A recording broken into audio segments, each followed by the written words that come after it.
Hey friends, while I'm in a different corner of my kitchen today, I'm about to make you something a little bit different. Recently I went to my son's place of work in Bondi, Bill's Cafe, and we had one of these delicious black sesame lattes. I couldn't wait to get home and just recreate it in my Thermomix. My hubby loved it so much that he thought it was worth giving coffee away for. That's saying something. So 3 ingredients, very quick and easy. I'm going to use oat milk today. You could of course use your almond milk if you want to make it dairy free.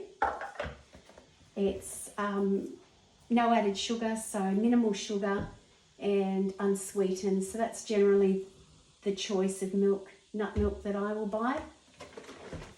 And we're just going to use enough to cover 1 serving today. You can then times this by how many you are making it for. Standardly, I'll use around 200 grams of nut milk. So in it goes in the scales, doesn't have to be exact. Okay. And the key ingredient is the black tahini. Now you could use the regular tahini if you like. This just, looks cool. It's like using it in any of your dishes. The black tahini. I've made my homemade healthy Vegemite using this stuff, and it looks great because it's black and it resembles the usual Vegemite. If you're not familiar with tahini, it's something that we use for a lot of our Mediterranean dishes. It's in baba ganoush, it's in halva, it's in standardly your hummus, that's the word. I'm going to do 2 things at once. In your hummus, it's an amazing ingredient. It can be used in smoothies, smoothie bowls, and I even use it in some of my slices. So you can just replace it wherever you put in a nut butter. So 30 grams into my Thermomix, and then pretty much you want honey to taste. I'll usually do somewhere around in this 2 flat little teaspoons. So say, anywhere around the 20 gram mark if you're wanting to use the measurement on your Thermomix.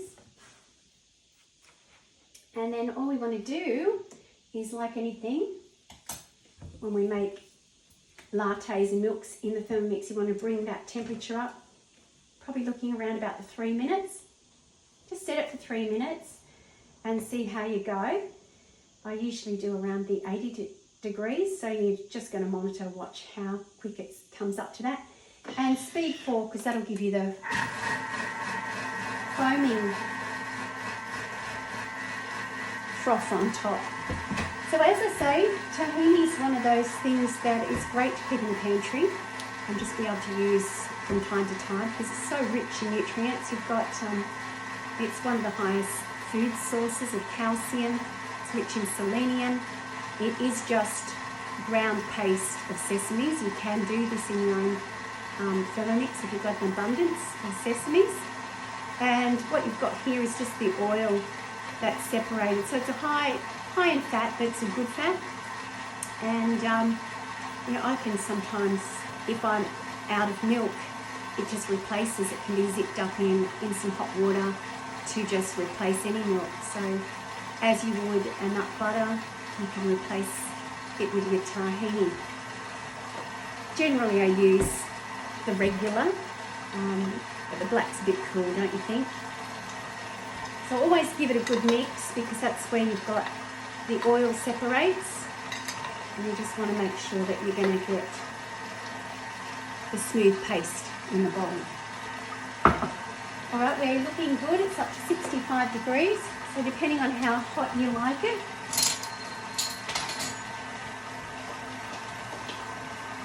Might just give it Up to speed 6 just for the final 20 seconds.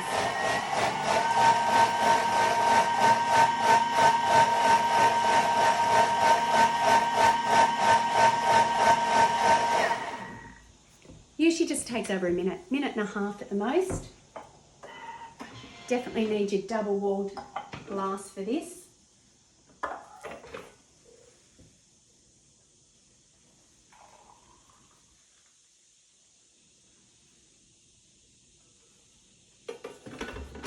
There we have it. Looks cool, smells great, and tastes even better. So why don't you give that a try today? I'm sure you'll be hearing more about it. There'll be lots more cafes doing it as it becomes a rage. And it's a healthy, caffeine-free kind of drink for all the family to love. Go try it.